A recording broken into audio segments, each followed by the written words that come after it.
Hi ma'am, I ngasi kaino tawdoine makeup tawdoine ado ai haidi haite makeup tawbase ke adu yagasu sum ngasi je keraga video thagase na tawbane ko adu na ngasi makeup tawdoine adu tawjarage adu yengminarse ko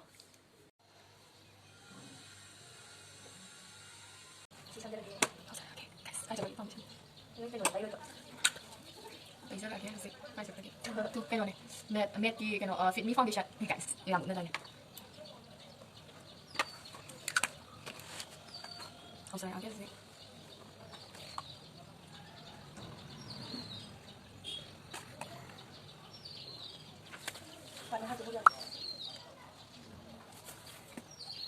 Cái này mà lấy gì? Cái này nó sẽ đủ bạn.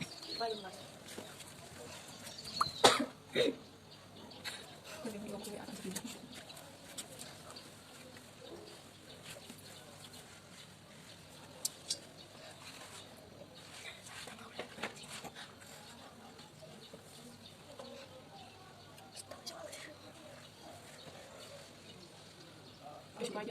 왕 아이고 유지 왕 보시면 하고 유지 하더니 들어다 아주 뭐 잡고 이게 뭐라고 뭐 잡고 뭐 저거 그 유지 하고 잘 진리도 돼 야, 내가 이거 건져 끝나봐. 그러면 저기 아래 저렇게 그대로 있으래.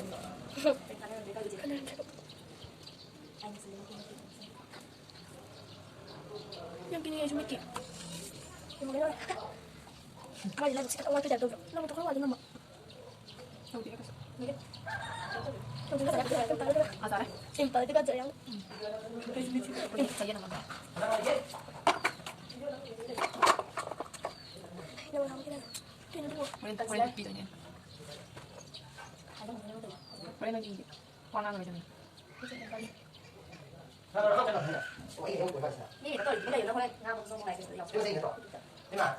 남긴 가입해 Lấy, con ra còn lấy không?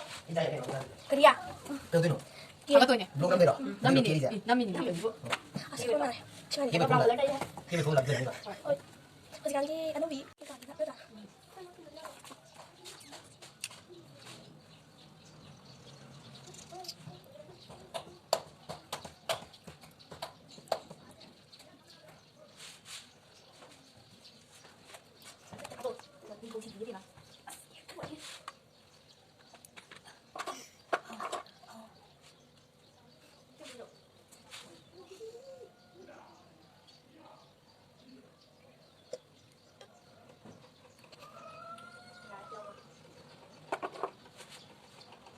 이제 뭐 이래.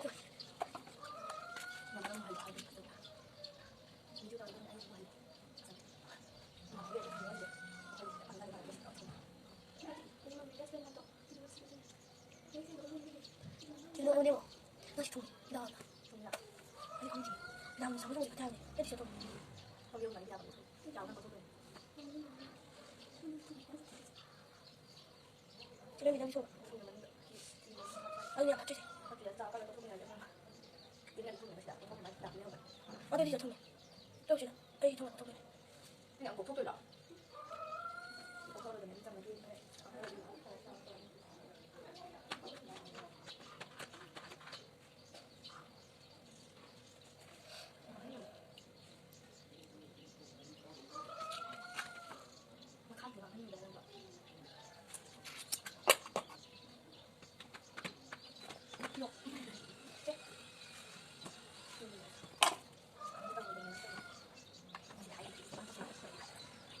salad mà con đây xịt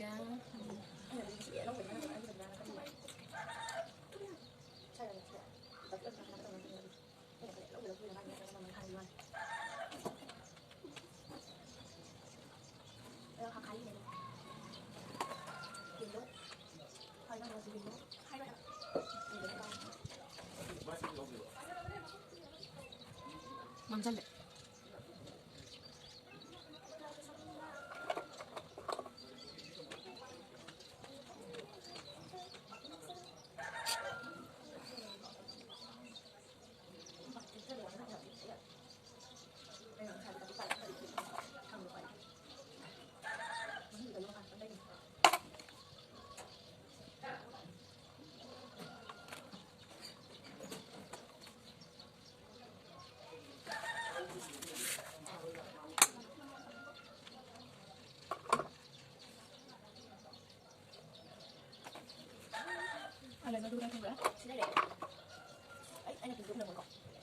không cần gì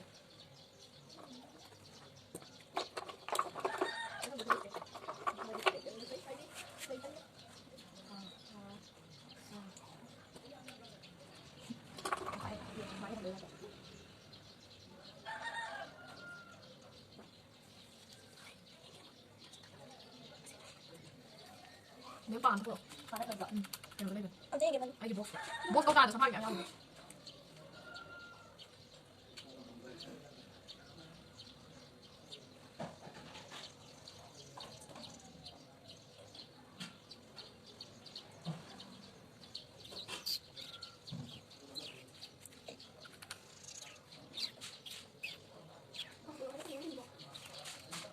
đây là mình xài đấy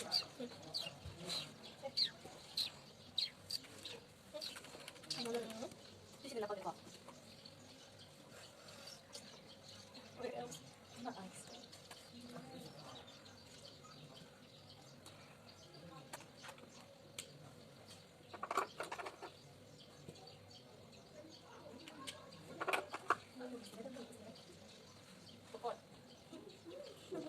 đúng không?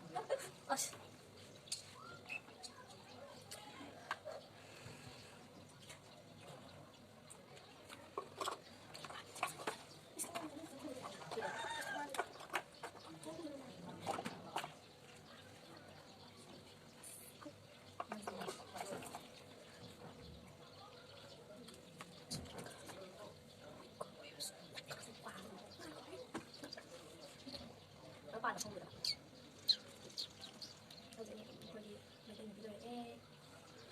Biết không, bây giờ là sai rồi, bây giờ là có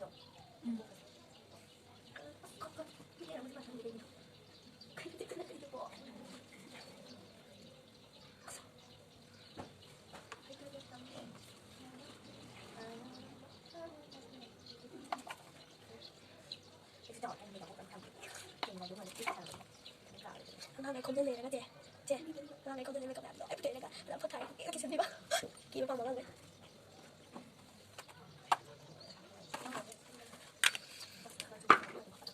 cô đừng làm xem chắc kiểu phong đi mời cái này là phong rồi thằng gai chưa chị bên miệng chị thấy được cái sai lần đi đâu bạn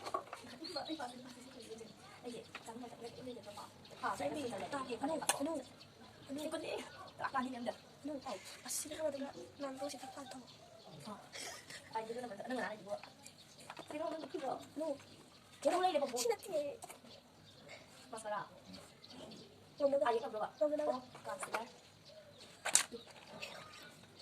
đúng rồi nè ôi chị ơi cái này hoàn liệu chị phải chơi anh lâu càng cay vậy rồi cái theo cái nào dạ anh khơi cái đấy làm giá cái này cái đó bia đi mua gì đây còn sáng cái ăn xe đồ đi mua đi bây giờ mình thực hiện đây là sao đi qua bên này cũng như gì ôi ôi ôi bây giờ mình lại có mong một cái khinh bụi này quay mình đi đâu đi đấy khanh đi đi chơi coi nhé là cái nào cái gì nó cái gì đi chỉ sao hết gì nó phải ra nó mới ra nó mới ra quên nó mới ra đừng ngồi thay là bằng tiếng Anh thì nó cứ tiếng nào thằng mà càng mới ra cái gì nữa cái nào nó được đâu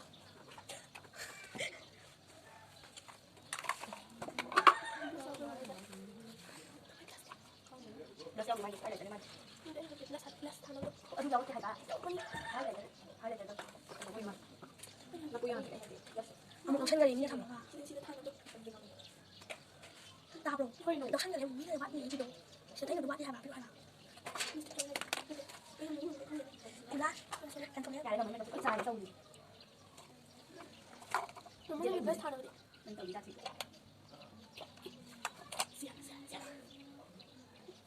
chứ không thể làm một cái đâu vậy ngoan gì thôi chị không thể làm được mà chị không nghe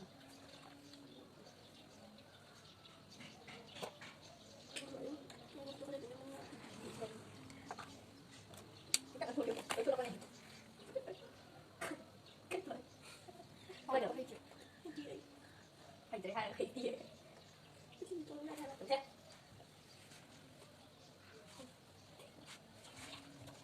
mà là phải chuyện nó là cái động phải chuyện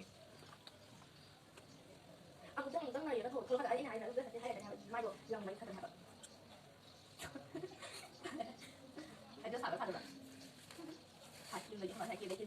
tautan karena ada pun terus kita ini baca kira tibubi namun dari yang dibahas lagi tak itu tibubi tiga boleh wow tibubi tiga boleh cuma dia jangan ada cara dengan tengah ada kali hayat lipstick ada lagi like terus lau makanya asal apa lagi yang ini terus lau belum boleh betul pun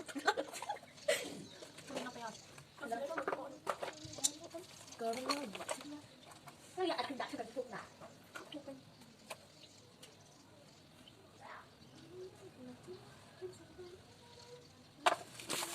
Rồi. Mình làm cái này làm cái gì vậy?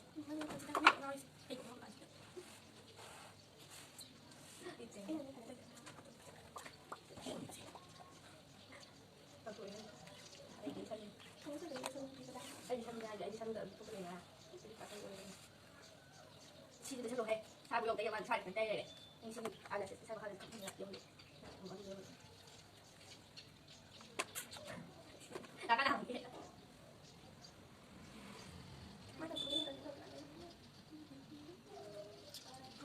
Đừng có cái này kia hay cả. Gom tay là bạn, trong cái này là dành với lòng của bạn, có ai qua có bạn nào có. Tôi mà cái gì mà sao cái gì làm gì nữa không bao không phải cái thằng này đang cầm đi dùng được mà có nó này nó có tao không được nhiều nó xí dẻ xong dẻ xong được khi làm được nó xí qua dẻ hai điều này thôi nó đi theo được thân như là mà theo được anh tôi này mình khi thay loại các bạn là cái gì tôi có đi thay loại rồi xong được cái thôi tôi bắt làm xong rồi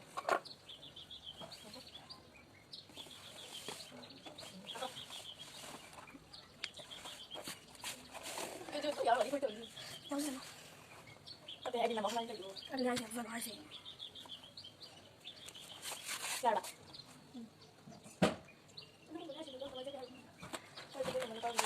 Ayo sih lagi. Masih lagi. Macam mana? Ayo apa deh? Aduh, asyik nasi lapi yang. Dia tak boleh.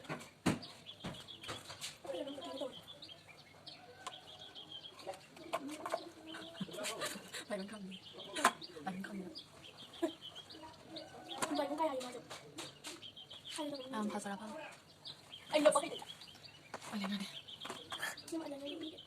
Pasal. Đâu biết đâu. Alai mà. Cái chỗ gì? Thua cái sao được? Pasal. Đi không được. Đi đâu đâu? Tôi không ai đâu. Chúng ta biết là thằng này đi đâu rồi. Thôi, cầm nào đi tập sinh.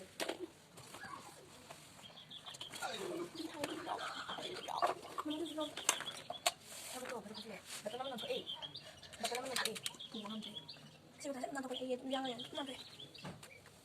Wah, cuma dekat aja. Apa sih, Bu? Apa namanya?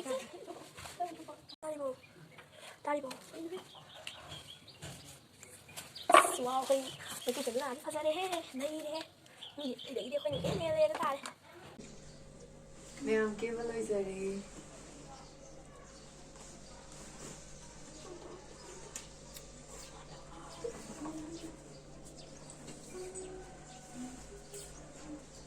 ꯑꯩꯒꯤ ꯂꯩ ꯅꯥꯆꯣꯝꯁꯦ ꯀꯩꯅꯣꯅꯦ ꯁꯦꯝꯕꯤꯔꯤꯅꯦ ꯑꯩꯈꯣꯏꯒꯤ ꯌꯨꯝꯊꯪꯅꯕꯒꯤ ꯑꯉꯥꯡꯈꯩꯗꯣ ꯚꯤꯗꯤꯑꯣꯗ ꯍꯦꯛ ꯌꯥꯎꯕꯗꯣ ꯃꯣꯏꯅ ꯑꯗꯣ ꯐꯖꯕ ꯃꯌꯥꯝ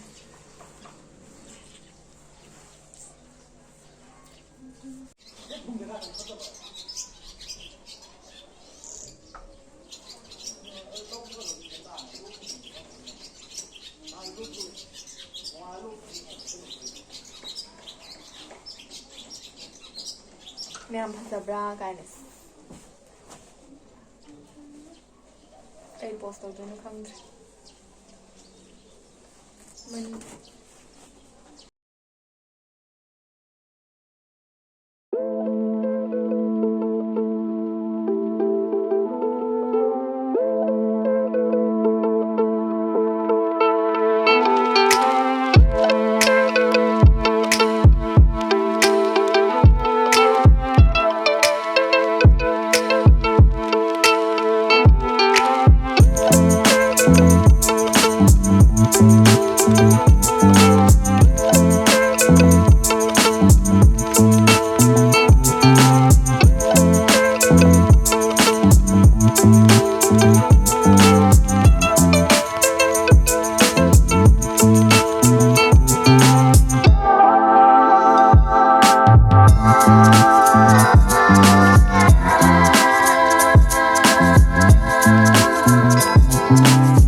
ngasi video ze nungai biraga di like amadi subscribe to shan biramo ado mayam site loisan jarage ko ado mayam comment ta biramo aduga ai mathang video da Q&A tawjarage ado sigi video sida kaino haibiramo mayam na dum hangningba ado comment ta tawbiramo comment ta hangbiramo aduga next video da ai Q&A tawjarage ado mayam ai video se yengbi bagi damakta mayam thaga jari bye bye